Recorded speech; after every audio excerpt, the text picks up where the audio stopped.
I'm trying to address men and fathers here that I work a lot with is, no, you have value, man. Like, absolutely. Nothing you need to prove yourself. I'm all for changing and growing yourself and being healthy, but start with acceptance of who you are today. But if you start actually with acceptance, it actually opens the door for freedom and to move freely rather than this rigid, like, I have to get here to have worth. I have to have this job. I have to have this promotion. I have to make this amount of money. I have to get this. Because then we're stuck in this game of trying to meet some standard that we'll never really ever meet. Because once we meet that standard, what happens is that goalpost gets moved another 100 yards.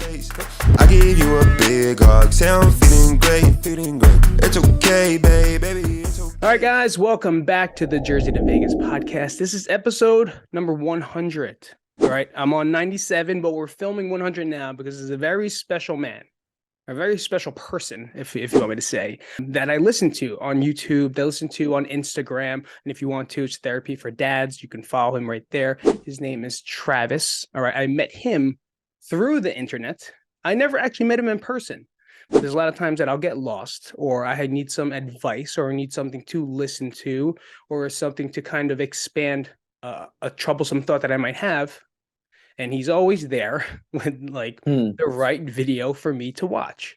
So I appreciate, I respect, I look up to this man right here because he's actually a professional. He's just like not my friend. You know what I mean? Like I have a lot of friends that give me advice, but he's actually a pro. So I think having a pro finally for episode number 100 is very important. So guys, with a nice round of applause, let's welcome Travis to the podcast. Thanks, Pete. That's very kind of you. And yeah, I guess I'm a pro. I don't think of myself that way.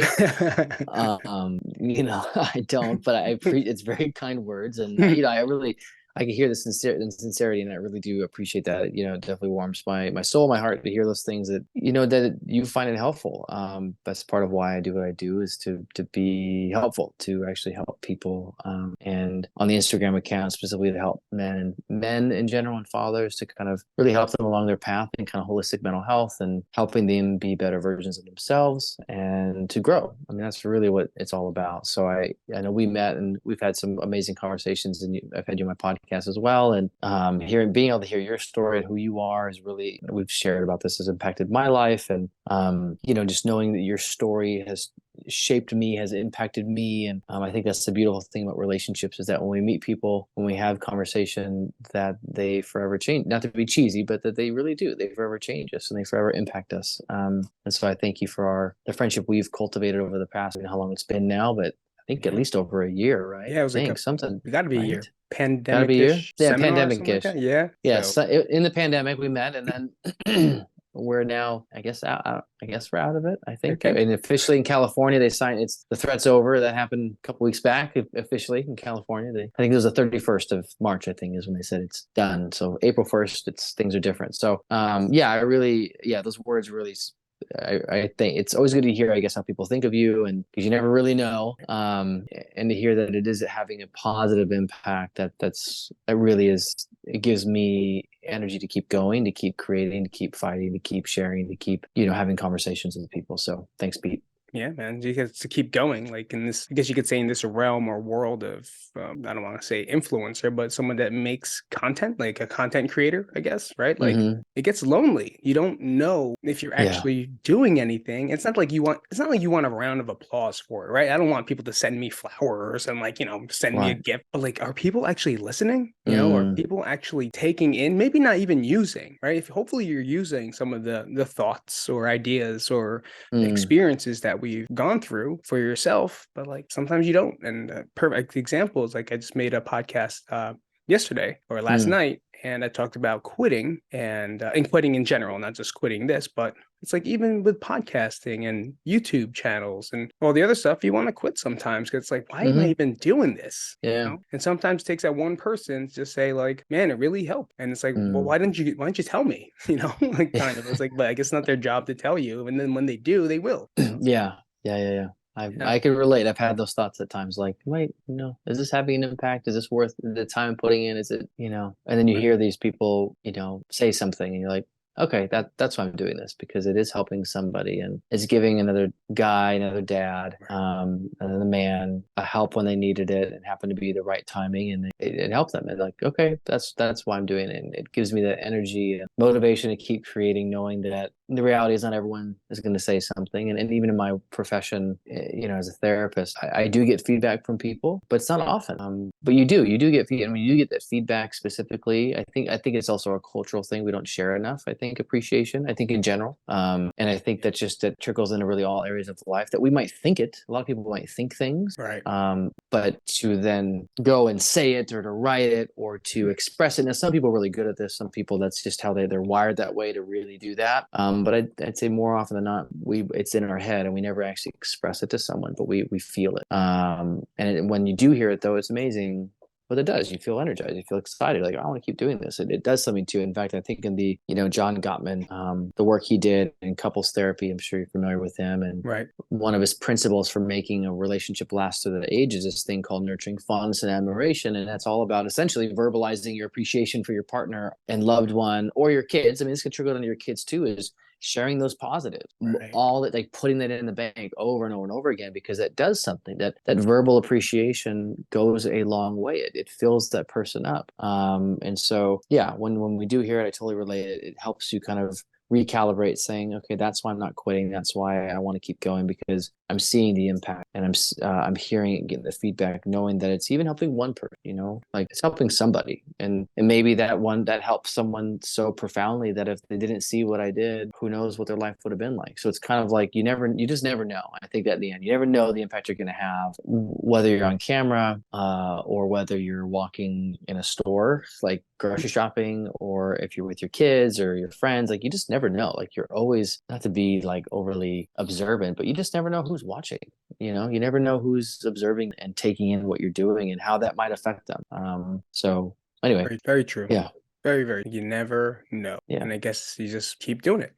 Just Yep. I guess if it means something to you, it means something to someone else. And I guess Mhm. that's the belief that you kind of have to go Yeah. with the entire time. Yeah. But doing it. You're new to our channel, new to the podcast. Do you want to explain a little more? I know you kind of dabbled. I don't know. Everyone kind of understands what it is you're doing. Here's a question that I had was, you've interviewed many people before, many dads, right? Mhm. What do you think is the biggest, I guess you could say, not synchronized, with the commonality? I don't know the word. What do you think is the most common? Like themes? Yeah, like they talk about the most. You freely talk. Is there something there that kind of triggers out the same thing over and over and over again? Yeah, definitely some themes that stand out. I work with men and fathers. And as a quick side note, I'm very excited to be part of the 100th episode. I think it's a big deal. So I feel very, I didn't mean very, to put pressure on you. I feel very honored to be on the 100th episode. I feel like that's a big milestone, my friend. So 100. congratulations. Yeah, it's a big deal. So congratulations to you. Some themes that I hear, being a therapist, often I get people coming to my office for very specific reasons. As a marriage and family therapist, trauma-informed therapist, I get obviously a niche of people coming into my office that are looking for help. And so some common themes I hear, especially working with men and fathers, is often how alone and isolated they feel. For various reasons. A lot of it has to do with masculinity, or unhealthy, unbalanced masculinity, or this fun term, toxic masculinity. While I don't agree, I understand where that's coming from, the term. I think it's a misdirection on what we really need to be addressing, because then it could just focus on this. But I get why they say it. But often there's these unhealthy, unbalanced, how men have been raised, how boys have been raised, and how society has impacted them. In some ways, in positive ways, but in a lot of ways, when I get them coming in, I think a lot of the isolation and loneliness comes from this idea that, well, men can't have, shouldn't have certain feelings. They have to be a certain way. They have to be quote unquote strong, and strong is very near, strength in this view is very narrowed and very specific what that looks like. All the classic, like, boys don't cry, you should just figure it out, pull up your figure yourself up by your bootstraps and keep going. And so a lot of these men are trying to keep going, living life this way, but they kind of struggle and suffer in silence because, well, I can't tell anyone how I'm feeling, because I wouldn't be a man anymore. I can't get help because then I'm not a man anymore. So they kind of get stuck in this kind of catch-22 of they need help and they need support, but then struggle because I can't go out. So they kind of get stuck in this place until eventually something big enough happens that they come in to see me. And not always, not every guy, but it's a very common theme. And I can say that there's not a week that goes by that I don't, if I get a guy in my office, a new guy in my office every week, that at least one of them is not talking to some degree how the idea of being masculine in a man, how that is in opposition to being vulnerable and having certain feelings, and how they often don't know how to find comfort in relationships. They look at and seek it elsewhere. So these are some of the main themes I see time and time and time and time and time and Wow. time again, that it's very common. So I'm often working with them on kind of exploring that and expanding and healing from some of this kind of these narrowed views, and some of them experience some significant trauma around it too. Wow. Yeah. From parents, from friends, from schoolmates, from teachers, from coaches, Right. from you name it. There's a whole bunch of things that we can experience this from. So yeah, I guess some of the common themes I see very regularly. Oh man, that's kind of something that I wouldn't have thought of as one of the common grounds or themes that they have going on. So like if they come in and what would be, say, I know everyone's case is probably different, correct? What would be like the first thing to tell them or ask them to do, or would you should suggest them to do? Yeah, I mean, I could definitely generalize with the themes I tend to see, and you're right. There's definitely unique. Everyone's got a unique story that I'm often being curious about and listening to and getting to know their story. And I always think of in terms of a story. We tell our life in story and narrative form. Tell me about your life, and so we tell it in a story. So I'm listening to their story, having them tell me the story as far back as they can remember, which gives me some insight and idea around who they were as a little kid, a little boy, and how they were shaped, and family relationships, all these things that impact them, and then in teens. And because all of these things matter, all these experiences impact them for the better, as well as impact them for maybe not so better. Maybe it has a negative impact and has been hurt there. So when I first meet with a guy, the very first thing is I want to get to know their story, be curious about who they are, why they think, why they do what they do now, and where that started. And so as I work with them, often what I find a lot of men, with the other theme, is they're often disconnected from certain emotions. They're often disconnected from their body. They don't really know they don't necessarily always have what we call emotional intelligence or high emotional intelligence. It tends to be more immature, almost like like a little kid, almost like it's a little kid emotional intelligence. Yeah. It tends to be stuck in more frustration and anger, with kind of a little to no low vocabulary about other emotional states.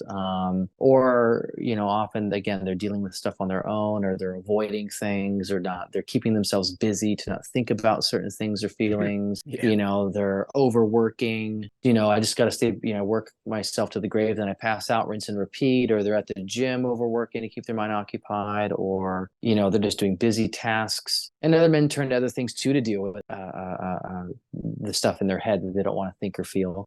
From pornography to alcohol, drugs, to other TV, Netflix, just really anything. So when I'm assessing a guy, I'm listening for what is their level of emotional intelligence, what is their level of comfortability with vulnerability and talking, what are some of their fears and barriers, and where did those come from, and how those been adaptive for them, because often their coping strategies were adaptive and they served a purpose to survive. And so I'm helping them first see and acknowledge their behaviors and why they do it, like helping almost like as they're telling the story, it's like I'm putting a puzzle together, like of their life, and why they do this, and why they might turn to pornography, or why they might turn to TV, or why they might turn to working a ton of hours, or why they might work out at the gym 4 hours a day, whatever it might be. Fill in the blank is like, hey, what is this doing, and why is it doing, and what is it giving you, and what problem is it solving? And once I begin to understand that, and that's kind of the first step, is I just kind of listen and kind of ask them to tell me why they do this and what's happening. And then I start to assess, what do I need to have them do? And often a big thing I do, I'm a big proponent of writing and journaling, go figure. I'm like, let's start writing. Let's just start simple. Let's just start paying attention to your day.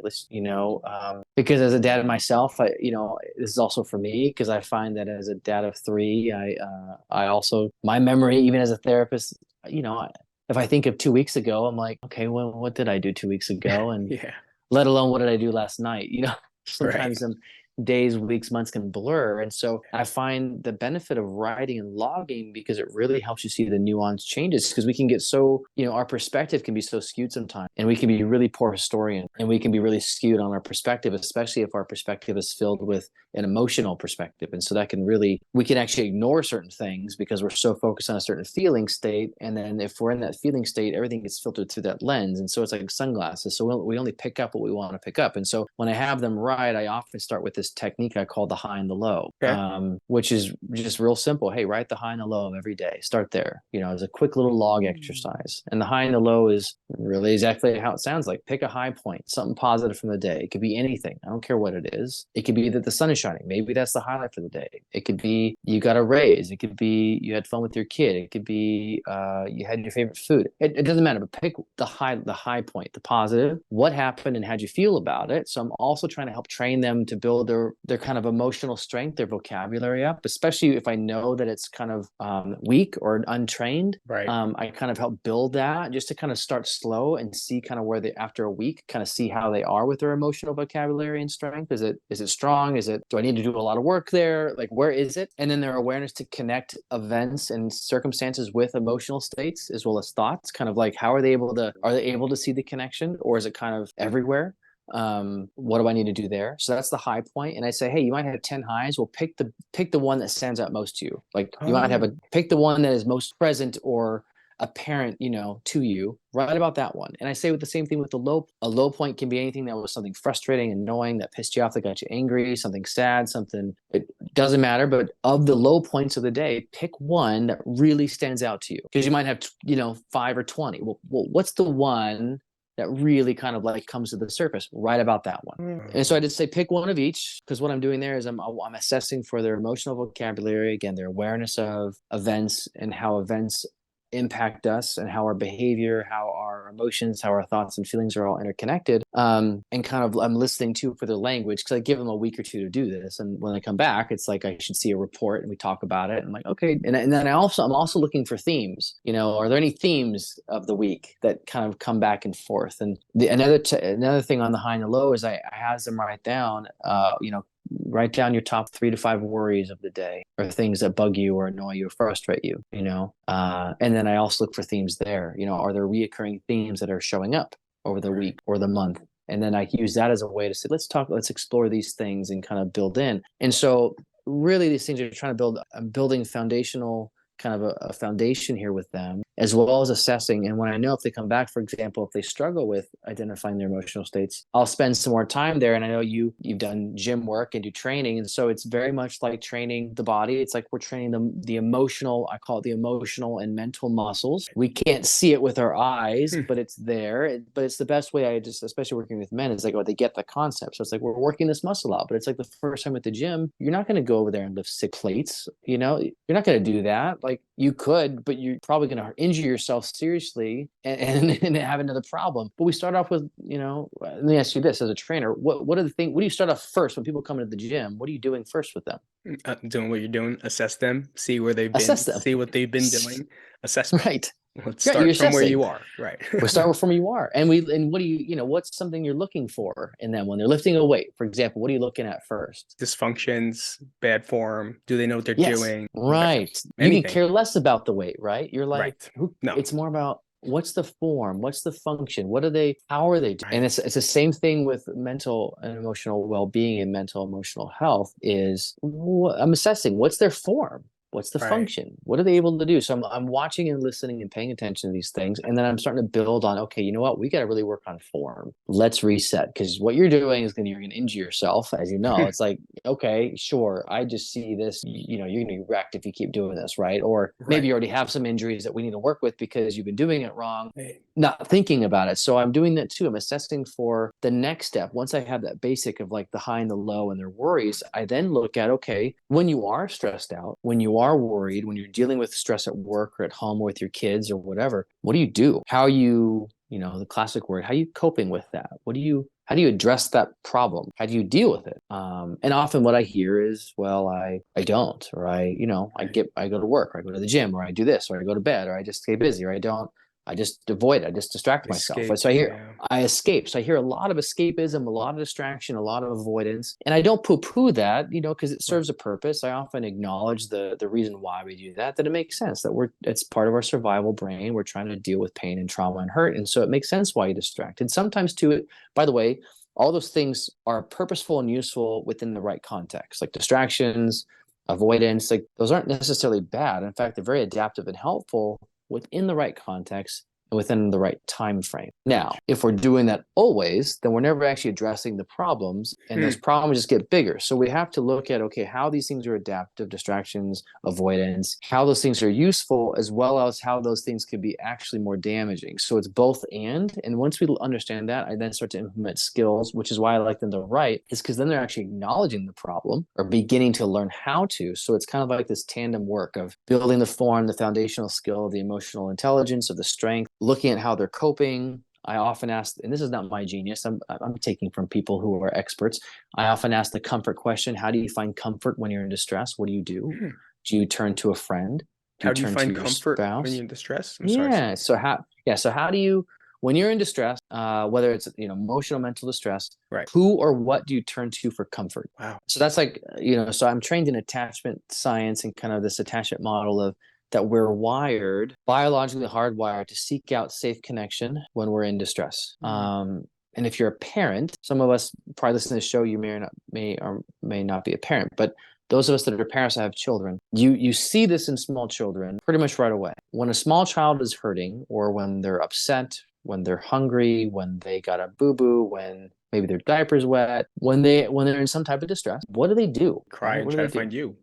They cry and try to find. Now, did you teach them to do that? No. You didn't say, okay, Timmy, when you're hurt or hungry or sad or you got a boo-boo or your diaper's wet or you're tired, start crying and then come seek me out. You don't do that. It's wired into kids to seek out us, which we're the safety, we're the comfort, we're the rock, we're the parent. So they look for us for safety. They look for us to be comforted, because what a good parent would do is, we do what? What's a good parent do? If your kid's crying, they're coming to you, what do? You nurture and you pick them up, right? Yeah, hold them, support them, whatever it is. Right. You hold them, support them, pat their back. I'm here. Are you okay? And you assess. But you first kind of say, I'm here, right?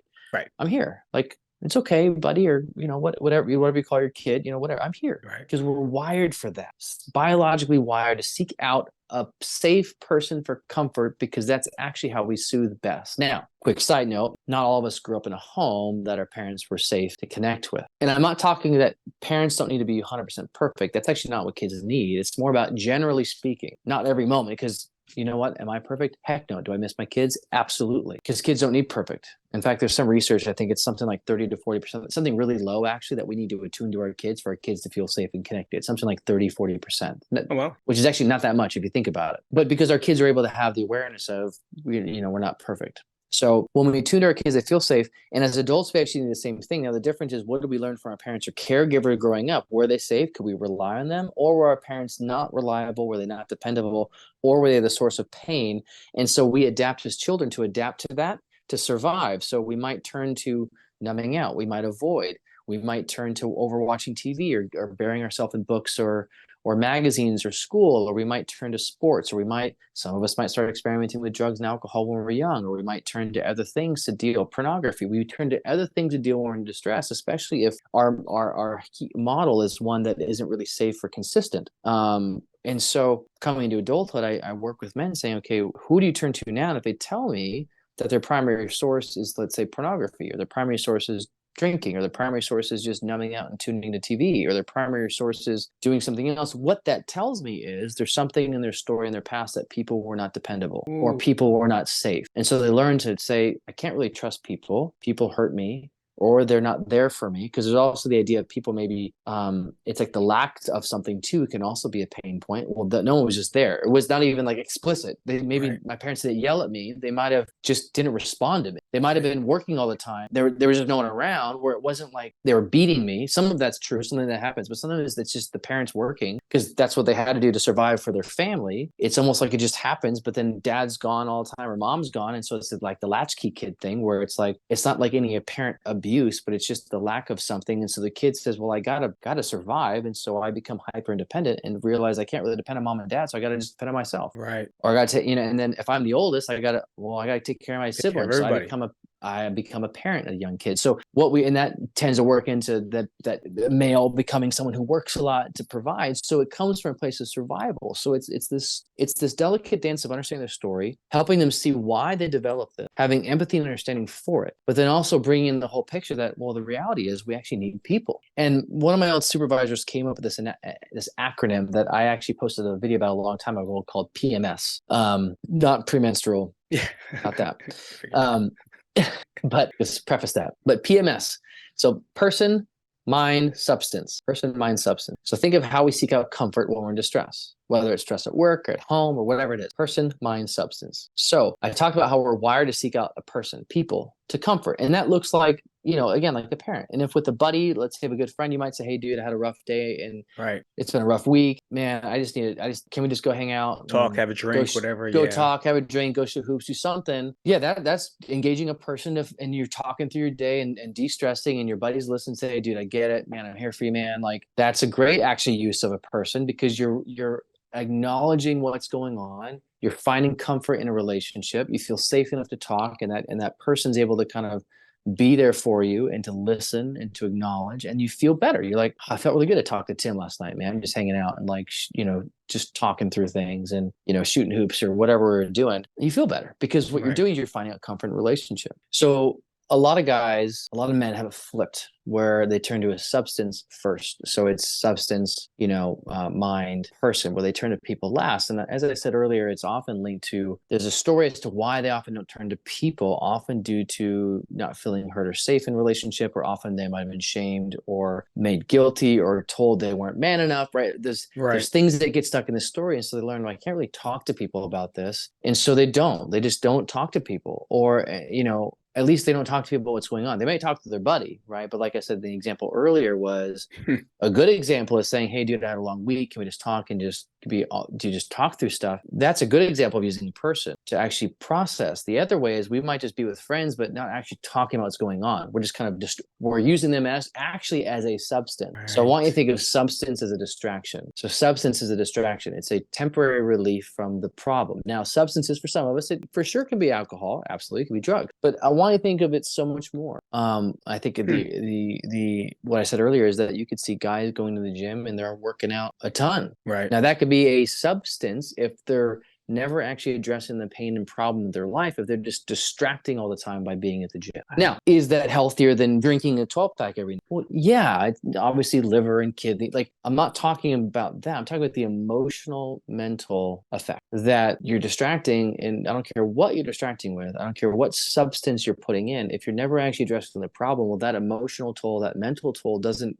go anywhere. It just gets bigger until eventually that stuff builds up enough to a pressure point that it comes out in some form or fashion, often that you can't control and often in a way that's not so helpful. So I might see men being more irritable, more angry, low frustration tolerance, low patience, things like that. They might take it out on their partner or spouse by just being critical. They might, it starts to manifest in other areas because that energy, that pressure has to go somewhere. Right. And so then they might end up drinking. They might turn to something else to find the release. And so they just stay distracted their whole life. And this is also for those guys that work 80 hours a week. Right. And I'm not saying the guys that have to work out of necessity to survive, because there are men that they're doing everything they can just to pay bills. I'm not talking about that. I'm talking about the guys who don't do that, but they're just working, bringing in money. And then what happens is too, we also live in a culture that praises like kind of the work, quote unquote, workaholic, because it's like, hey, you're a good worker. It's like, but how's the rest of that guy's life, right? Right.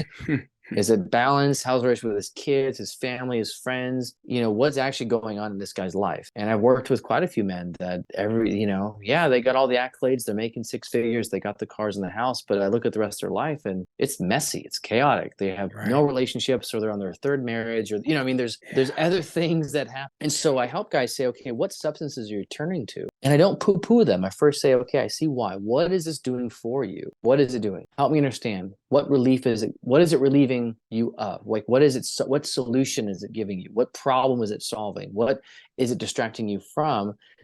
And I acknowledge the use of it. That makes sense why, man. Like, I get it. Like, I wouldn't want to feel that either. I wouldn't want to think that I wouldn't want to deal with. That's hard. And so I meet them where they are. I acknowledge where they are. I don't shame them where they are. I said, I get, okay, that makes sense. And also, this is probably what you know. It's probably helped you survive for the past 10, 15 years. So you're doing what you know. It's like you've been lifting wrong, but you're just doing what you know. Right. That to you is familiar. You don't think it's bad. Like, this just works for me. Right. And so I help them begin to identify, and then I have them write about it in journal. Okay, what are you feeling and thinking right before you do this? Right before you engage in going back to work or staying 5 more hours or going back to the gym or before watching Netflix or right before you're looking at pornography or right before you're whatever the thing is, what's happening? What are you thinking? What are you feeling? What are you noticing in your body? So I'm helping them kind of pay attention to before I engage in the behavior, what is going on for me to help build that awareness, build that muscle. And even that pausing, stopping, that could even be an effective strategy because it's pausing them from engaging in the behavior that often they might even, some of these guys have more shame and guilt around the behavior, whatever the thing might be, because they feel bad because there's this thing inside them that might say, something doesn't feel right about doing this, but I don't know what else to do. So I'm doing. Right. And so I'm building that awareness, that muscle, that stamina to kind of pause and delay that behavior, to sit in whatever they don't want to sit in, which is building their stamina, their agility, their strength to be there. It's like holding more weight. They could hold more weight. Now they could withstand holding this for like 5 minutes because they have the muscle, they have the form down. And then I start to turn to the M, or the mind, and I do things like mindfulness practices, meditative practices, mindful awareness of their body. And they've already actually been practicing mindfulness without knowing it, because as soon as I say mindfulness, a lot of people are like, turned off by it. Right. So even the fact, and they're building it without knowing it. They're doing it by identifying what they're feeling, thinking, and doing. So even that's mindful awareness of their body, their mind, their emotions, their behavior. So that's a mindfulness practice because they're paying attention. Again, I don't call it that until I get their buy-in. Yeah, they hate it. They hate it. Wow, mindfulness doesn't work. Screw mindfulness. Yeah, exactly. Yeah, what's that mean? Like, it doesn't I'm not work. wearing yoga pants. I don't wear. Yeah, I don't wear. Yoga pants are surprisingly comfortable. Yes, they are. And so I do that with the mind, and I have them sit with it, and they're building that muscle. They're building that agility, that stamina. Another analogy I like to use when they're in the state is grew up in California, been to the ocean a lot, surfing. So I often use the analogy of the emotions. It's like, hey, when those big waves come, what do you do? When that big ocean's coming at you, distraction is a lot of like turning your back to the wave and just like willing the water not to hit you. Well, what happens if you turn your back to the big wave coming at you? You get crushed. Yeah. Right. And it's like going in the water with your eyes closed. Well, I'm just going to will it to stop. I'm just going to go in there and just, stop waves from coming. It's like, well, you can't stop it. It's going to come whether you want to or not. The difference is, do you have the capacity and skills and tools to navigate the water? And so that's what we're doing too. We're building the schools to learn how to surf. We're learning how to swim. We're learning how to know that when a wave is coming, sometimes the best way is actually to move toward the wave or toward the stress, toward the thing that you don't want to feel. Not try to run away from it, because if you try to run away from that wave, it sucks you in. You can't run away from it.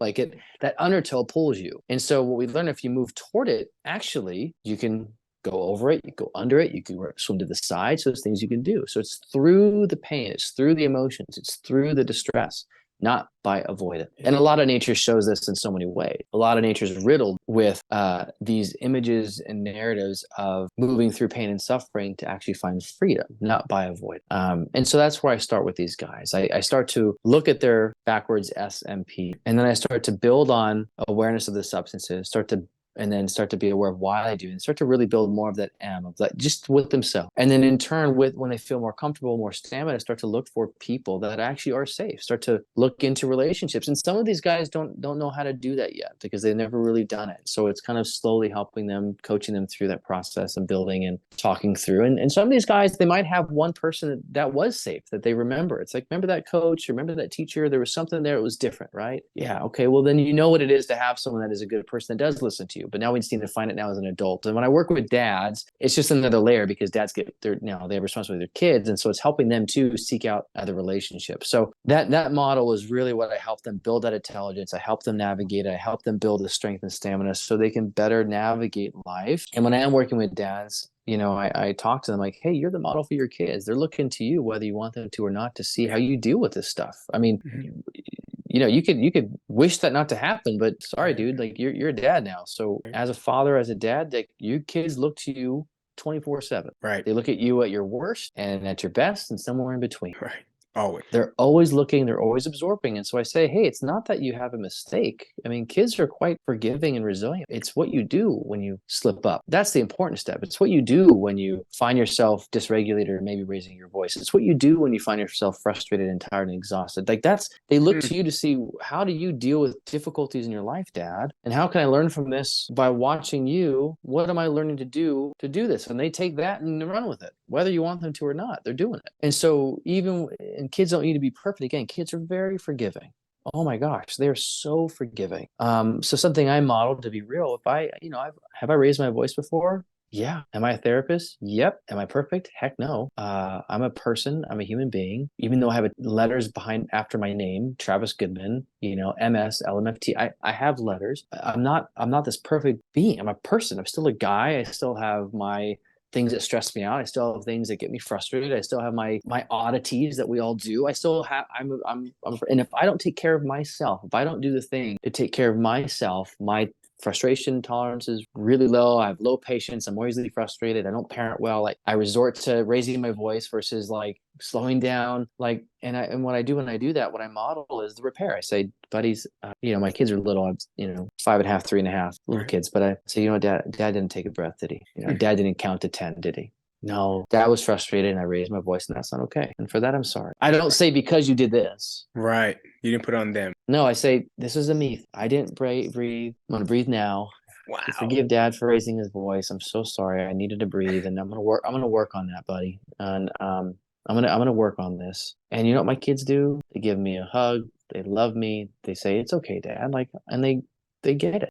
And because they know I love them when they have. Right. And so it's this model of really the beauty of imperfection and how you heal when there's a misstep versus having to be this perfect stoic thing that has no faults and failure and no issues. Because then I'm modeling them that they can't have issues, that they can't have problems. And then more importantly, I don't model them how to repair when there's a rift, and they don't know how to repair when they get older. So they get stuck in relationships and do things that they don't know how to navigate when there's been a rift or a conflict. So I'm modeling them, I'm setting themselves up for a future where they know how to deal with relationships, how to be in touch with their emotions and their thoughts and their body. And I model that by doing it even imperfectly in my cracks. I show them those cracks, and again, age appropriate. It's age appropriate, making it accessible to a kid, but I'm modeling the healing. Like, I'm sorry, I'm working on that, guys, and I'm doing better. And then I know if I have those moments, I could always point to that I haven't been doing my morning routine, or I've been lacking on it, or I haven't been working out, or I haven't been eating well, or I haven't been journaling or meditating or breathing. There's things that I haven't done that often lead me down that path. And I'm like, yep, I got to get back to these things, because this is why these things enabled me to be a better dad, better father, better husband, better friend, better therapist, all those things. And I have to take seriously that I tell the guys in my office, I got to do the very things I tell them to do.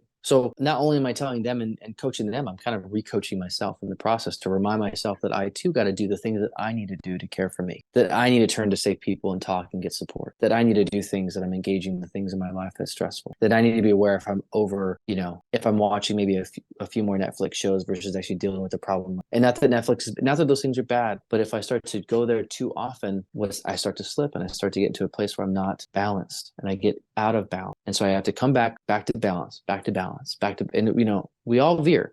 It's that awareness of every day. Where am I? How far am I drifting? Let me get back on the road. Let me back on the journey, because I'm over here. Let me come back. I'm over here. Come back. Not out of shame or guilt, but out of awareness of this is what I need to be a healthy, holistic dad, father, all those things. That's what I do. In that question, you answered all my questions.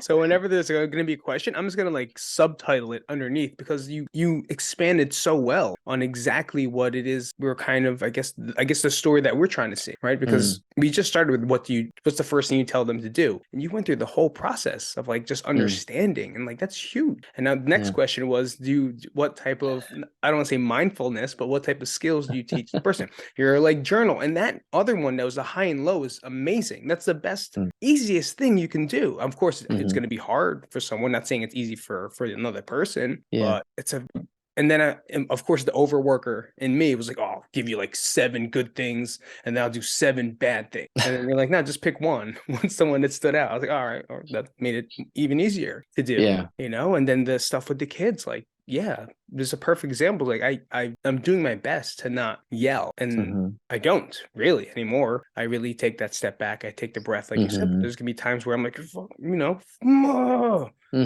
and I lose it. But instead of putting it on me, I wouldn't put it on them. I would just like, I guess, leave, right? Just flee the situation. Yeah. Whereas I could say, dad didn't take a breath. Did dad do this? Yeah. Did dad do any of the skills that he's been working on? No. So I'm sorry for raising my voice. That wasn't appropriate. In a great way. It's great. It was great. This whole whatever time we've been on is great. And I could talk to you forever and ever because it was it landed, you know what I mean? And like what I said in your videos, it lands, and today I'm sure it's thanks, gonna man. land on a lot of people. Thanks, man. I don't know, I really had no other questions because as you said it, I was like, that was one kind of covers stigma, why men do this and this makes a lot of sense. Is there anything that you want to expand on really quick, before we close out the cast? Any questions that usually go? I think just the more as I'm journeying into my journey of fatherhood, and I've been doing therapy now for about 10 years, and working with men and women and hearing both sides, and I think at the end really we're all looking for very similar things. Even our kids, we're all looking at the end of the day at the core. If I get to the core, what everyone's looking for, especially a lot of men are looking at to know that they're enough. I think a lot of men struggle with they think they're not doing enough, or they're not enough for their kids or their family, and they tend to try to prove themselves in different ways. Right. And that could really be a negative driving force into different things, fears, anxieties, different things. And so I think at the end of the day, I encourage that, tell everyone, like, no, you're enough. You have worth, you have value. You don't have to prove yourself. Just like when I ask parents this, it's like, hey, when you think of your kid, does your kid have to do anything to prove his worth or her worth? Do they have to do anything to have value to you? And most parents and dads say, no, I love them for who they are. Well, yeah, you're the same way. And I think a lot of men struggle with that, which a lot of us do, that self-criticism, that they hold themselves to a different standard than they hold the people they love. Right. And my encouragement for them is, start seeing yourself like a little kid again. Start to see yourself like a little 3, 4, 5-year-old, and see that kid has value and worth. Now, that's not to say that you don't need to change and work on yourself, that you might need to change things in your life. You might need to improve things. You might need to get rid of certain things that are actually unhealthy and unhelpful to you. You might need to trade them in for more healthy things. You might need to change your form. You might need to lift correctly, but that doesn't change your value and worth as a human being. And I think if we stop striving and just start to recognize, even if we don't necessarily believe it, some of us may still struggle with that belief and like, I don't really believe it. It's like, start to act as if you are worth, act as if you are enough, act as if you have value, act as if you are not a failure, act as if, right?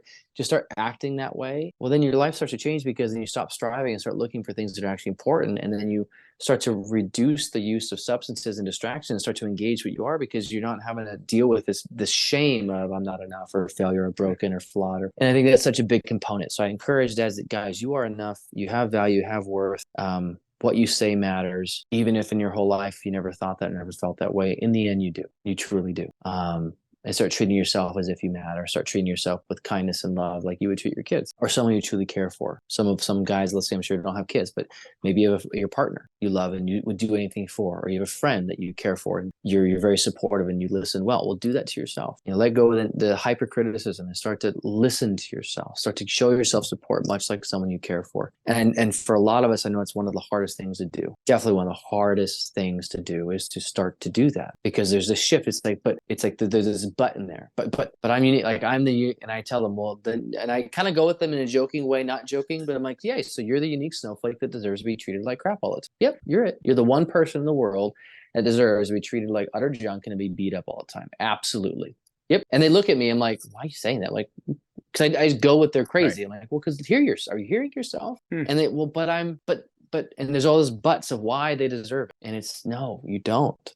You don't. And right. So that's what I want to leave guys with. Hey, man, and women too. I mean, I get a lot of women in my office, and they're very similar. Some different nuance there, absolutely, but for various different reasons, how they're socialized. But I'm trying to address men and fathers here that I work a lot with. Is no, you have value, man. Like, absolutely, nothing you need to prove yourself. I'm all for changing and growing yourself and being healthy, but start with acceptance of who you are today. And that actually, it sounds counterintuitive, but if you start actually with acceptance, it actually opens the door for freedom and to move freely, rather than this rigid, like, I have to get here to have worth. I have to have this job. I have to have this promotion. I have to make this amount of money. I have to get this. Because then we're stuck in this game of trying to meet some standard that we'll never really ever meet. Because once we meet that standard, what happens is that goalpost gets moved another 100 yards. Right. And it's the next mountain, because it's never enough. Nothing's ever going to fill that hole until you start now saying, no, I don't need to prove. And again, it's not to say that we don't need to change or improve. Absolutely we do. Absolutely we do. But stop moving that goalpost. Just start now. Absolutely. No expectation, rather replace it with appreciation. Yeah. You know, Let go of expectations, start with appreciation. Yeah. Absolutely. Yeah. It's kind of what it hit when you said that. I was like, oh, man, that's a great way you can end this podcast. Like, thank you for that message, man. I don't know if it's for everybody. This is just for me. So I might not even post it now. I'm just gonna keep it for myself and just listen to it all the time. At night while you're falling asleep. Yeah, exactly. Yeah. Instead of binaural beats or whatever I put on right next to me. But where could everyone find you? I know IG. On IG, it's Therapy for Dads with the number 4, which is, I have a podcast as well. That IG is a mix of podcast posts for what I do there, as well as some other kind of specific kind of looking at men and father stuff around kind of the intersection of mental health and education and father and parenthood. So that's that. And then I have a YouTube channel, which is not geared specifically towards fathers. It's just other mental health, holistic stuff. And that's just youtube.com/Travis Goodman. It's my name. Goodman is how it looks. Goodman. Travis Goodman. That's to find me. And then I have a website, which is just therapyfordads.com, which has other links. So send me a DM on Instagram. Find me on YouTube. Reach out. I won't bite. I do want to help. And, I think I'm friendly. At least according to Pete, I'm friendly and I'm good. So I listen to Pete. He knows. So I try to help. And if I don't get back to you right away, it's, I am a father of 3 and have other things in my life. So give me a little bit. Sometimes it takes me a second or two and I do my best. And, but seriously, reach out anytime. If I could help you, I will. If I could point in the right direction, I will. And if I don't know the answer, I'll do my best to find something to at least give you to start with. So, I'm all about building a community and relationships with people. I think that's the thing I've enjoyed most with getting to know Pete and being on his show and him being on mine, is building a relationship with other people that really have a heart, that really care, that really want to build bridges and really want to create a community of people that want to bring healing to this world that has a lot of pain and suffering in it. So I think if we could keep doing that in our grassroots style, that would be cheesy, but I think we could really impact this world for better. And so I love doing this stuff, because I think this is what we need more reports on and news on, is this type of stuff, when people are connecting and really trying to learn and heal and help one another. We need more of this on the news. We need more of this circulated, the good stuff.